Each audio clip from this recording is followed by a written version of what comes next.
The American golden-plover is one of our medium-sized shorebirds.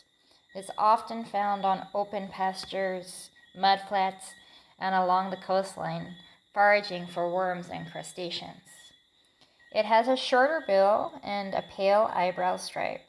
It has long wings that extend beyond its tail, and it has the most beautiful mottled brown and golden back.